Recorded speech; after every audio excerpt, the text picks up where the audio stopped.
All right, everybody, welcome back to the channel and welcome to my new car, new to me. It's a 2019 Range Rover Sport Supercharged Dynamic.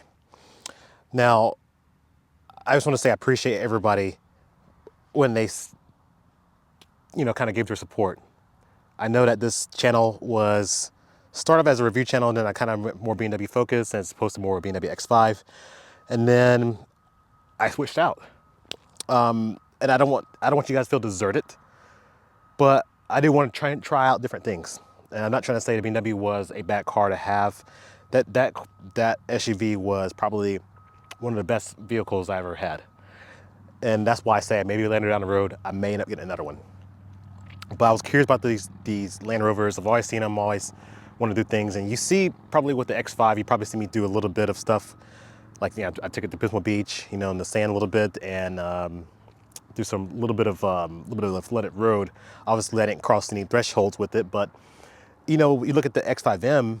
The M is such a performance targeted vehicle that some of my needs have changed. But like I said, switching out to the Range Rover, you guys said you're gonna stick with most of you guys said you're gonna stick with me, and I really appreciate it. It really means a lot to me that it's me. So a few things I want to cover. Obviously, I'm gonna cover the journey with this one. Did not buy it with any extended warranty or anything like that. It has 45,000 miles, so eventually it's going to be out of warranty. I think 50,000 miles is a warranty period. But also, there was something else with this. I want to obviously get into DIYs, but it's going to take me a while to get back into it. I have a newborn, if you guys didn't know, and it's taken out a lot from me to do a lot of the projects. Obviously, when you're filming and you're recording the DIYs, the editing, the recording, everything else, it just takes time. So it's gonna take me a little bit, give me about 6 months to a year to finally get back into a situation where I could probably get a routine established where I'll figure that out. Right now, I'm just trying to learning my new routine right now, so you're gonna see that a little bit on hold. Some of these other videos I could probably do quickly, but the DIYs, they just take a little bit more time. This one checked all the boxes though. I wanted something comfortable. And this sort of came from when I was looking at the new X5.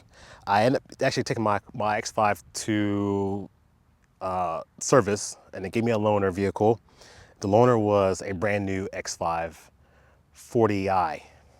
And driving that vehicle back, I realized how comfortable it was. I ended up taking the family, we just did like maybe about an hour trip somewhere and came back with that loaner. It was probably like a 40-mile trip. And with that 40-mile drive to and from, I realized my wife liked it. She said, the ride feels more comfortable. And I started thinking to myself, I have the M3 for that, you're right. And then I also get the Tesla. I had the Type R, and I switched over to the Tesla because I wanted a tool, an appliance to get me to and from work. So my family vehicle, I wanted it to be not so aggressive in the handling suspension department, but I wanted some extra power. So I started looking for the M50i. I still wanted the V8 and everything else, but obviously I was picky and I just couldn't find one with my spec. And every once in a while, I'll tip over to the Range Rover and say, okay, well, there's not one out there. All right, let me go back to the X5.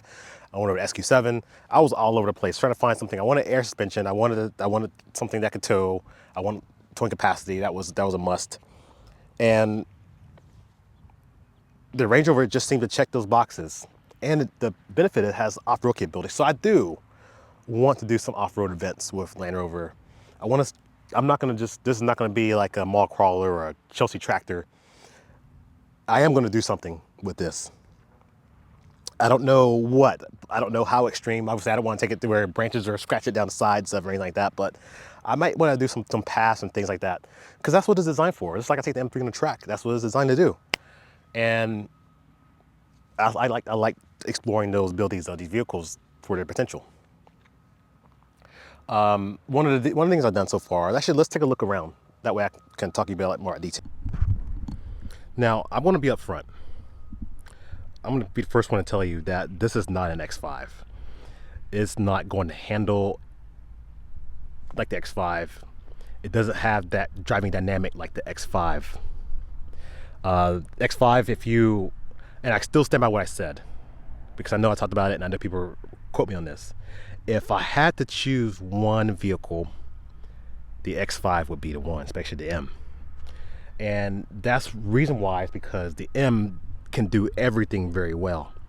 If I didn't have the M3, if I didn't have a track vehicle, if I didn't have something, if I wanted a compromise, something that can haul my family, can have the utility, can have the towing, can still give me the thrills on the curves, handle like a sports car, keep up with the sports cars, X5M, you can't beat it. You can't beat that all-in-one package.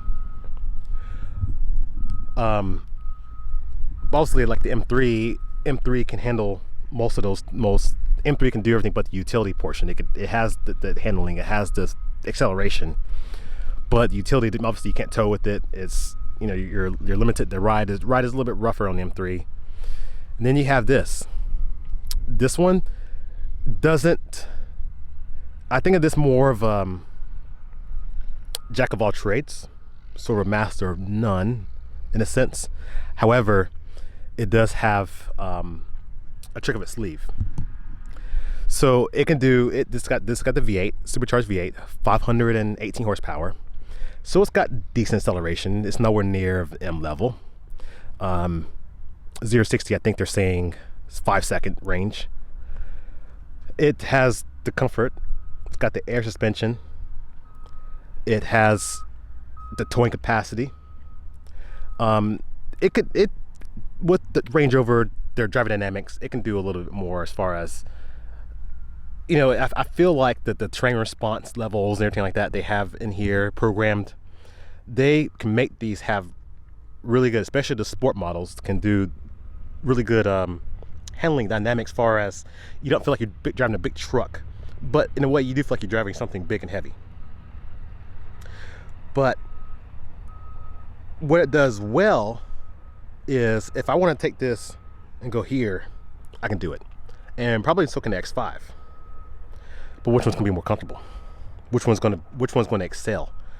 How extreme can it go? And this is where the Range Rover can excel. If I go to Tahoe, I don't have to worry. But let's do a quick walk around. I'm gonna show you guys just the vehicle. The color is called Santorini Black.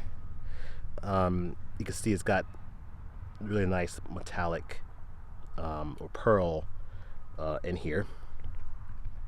Previous owner did a full PPF in here, so when I noticed that, to me I saw that as value. I saw that as a more better value for me, because it's already have it done. This is something I like to do for the vehicles, especially when you buy a used one. You have to worry about nicks and scratches, and it does have a few. It's not like a perfect car. The windshield was chipped. I had to get that replaced. Try to get the OEM windshield. This windshield does have heated elements inside here, which I'll probably in more in detail. The interior is called Eclipse in ebony. So the Eclipse is the bluish interior, and ebony is obviously the black areas. This actually is a four-wheel drive. It's considered four-wheel drive. It does have a lower range in here.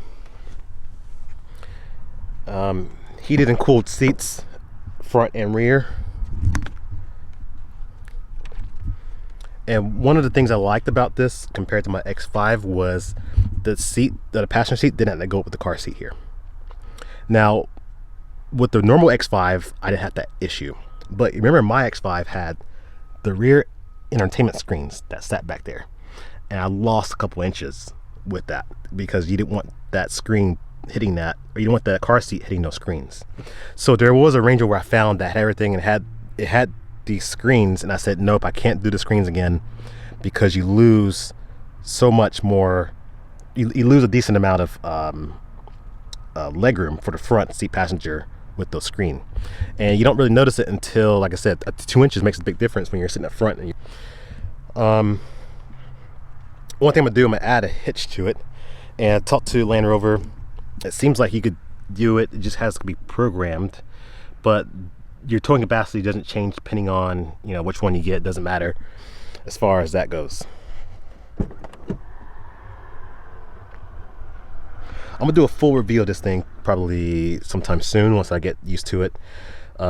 This right here reminds me of my Audi Q7 with the lower suspension where you can drop the rear, help you get into it. Probably gonna do it now because doors are open. You do have a 12-volt outlet, and then you do have another outlet right there, the 110.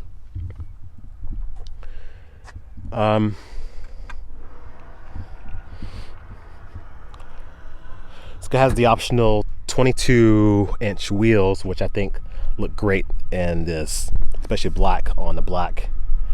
It's got the red calipers. I think the spec on this is really good. But let me know what you think in the comments. I mean, good or bad, let's hear it. Because like I said, I read, I may not respond to all the comments. I still read them all. Sometimes I just get behind and it's just hard for me, but trust me, I do read your comments. This one does have the driver assistance package. It's a $4,000 package. So it does obviously stop and go cruise control, but then it has the automatic steering in place. Now the difference is with the BMW version and this version is Land Rover still wants your hand here, and it's got obviously BMW below 40 miles an hour, you don't need a hand, but this one you still do. That's it. I mean, what I like about these chairs, it feels like recliners. It kind of gives you a nice feeling when you're sitting up there with the armrests. It took me a few days, just to give you an idea how my DIYs go. I was trying to film a DIY of how to install a radar detector. I thought it was simple as tapping into the rearview mirror. Realized that this was a lot more complicated than what it was, so it took me a couple of days to realize what I needed to do. I had to pull this panel off and get into here, tap into some wires down here, run the wires down, and get access that way. Not a big deal, but it took me probably about I would say a couple hours to figure it out. And like I said, I still got to put that video out too. Does have the refrigerator in here, and I'm thinking to myself, what am I use a refrigerator for? I don't really take drinks with me, but again, having a baby, who knows what I'm gonna have inside here and whatnot. You can tell I've already got the windows tinted.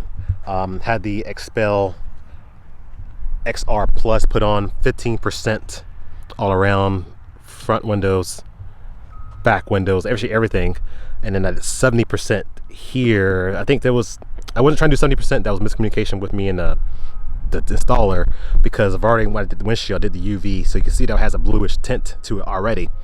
That's the factory tint, so they added the 70% on top of that. But either way, I mean, it's not a big deal. I did add on exo shield to the exterior windshield because rocks and things. Exo shield is supposed to be another barrier to protect things like a screen protector for your phone. It's going to protect this area right there. But anyway, really interested to see what this Range Rover can do. We can pop the hood and look at that too. Let's do that.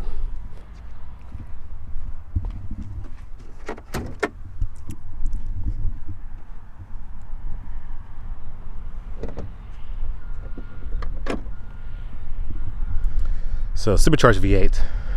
It's a 5-liter V8.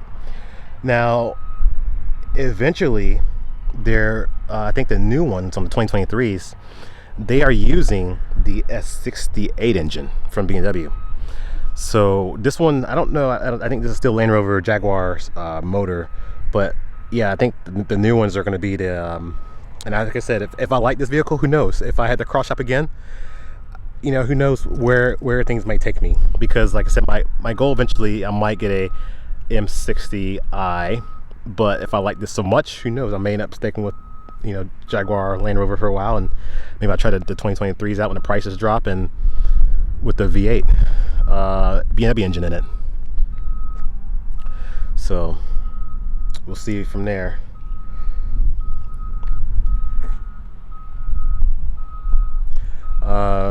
This one didn't have the Range Rover on the hood or the Land Rover badge right here. I added the Land Rover badge in black right there and put the lettering on. I'm probably gonna put them in the back too as well. I'm not sure, but like they debadged it completely. So the Land Rover was supposed to go right there, and then obviously Sport supercharged for the trim supposed to be right there. You can see these doors are double sealed, so this is one of the reasons why they have such a high weighting depth, because the doors are sealed doubled.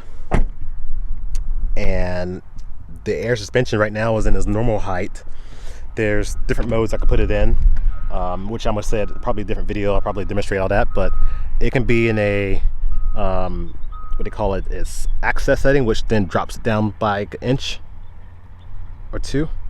It does drop it down pretty good when you're in the access mode. That's just only when you're, passengers getting in and off, out, because this had to step inside to get in there. It makes it a little bit easier. My wife's short, so I try to use that when she's getting in the car. You can set that in there settings so it automatically goes there when you park the vehicle, or you can have it set so you can hit the button each time you get into it and get out of it. Then there's off-road height, and then there's another extended mode, which is pretty cool. So if it ever gets hung up high centered, they can detect when it's high centered, and then what it does is it calls the extended mode, which then extends it even more. And if that's not enough, when you're in extended mode, you can then increase it, press the button, hold it, and then they'll give you another extended mode, which I had to test this out and see, but when it's in its highest mode, this thing should look like it's just on its tiptoes, but it should almost feel like it's help get out of situations when it's high centered. But yeah, we'll see. Like I said, thank you guys for your support. Thank you guys for continuing to watch the channel. Like I said, there's nothing wrong with the X5. I may come back to it. He never knows. I mean, I'm always changing. I just want to try something out. Like I said, this doesn't fulfill my needs. Like I said, I don't really do off-road. I realized this is not what I thought I was going to do. The X5 is still another vehicle I could get back into it. But yeah, at least I can say, at least I tried the Range Rover out, and go from there. Who knows? Maybe, oh, you X5 followers, you guys, you may want to change over. You might say, man, that Range Rover's so good, you might want to switch over. But we'll see how it goes. Let's see how it treats me first, as far as reliability, things like that. There are some pros and cons about it that I'm already starting to realize. So I might make another video about my pros and cons on this as well. This window tint, I'm looking at it right now, looks really dark from this view, but trust me, it's 15%, same I had on the X5, but I think it's because that dark interior just seems to appear really dark. The back, I already know. The back always, when you have the 15% or 20% on the rear windows that is already tinted from the factory, I already know that you're gonna get really dark tint in there, because that's just how it appears, because you're layering, obviously the film. X5 was very opaque in the back as well, but the front seats just seem very, especially from this view. Might do another window tint video, because I do have some filming. I do record a video when it was at 70% on the rear windows.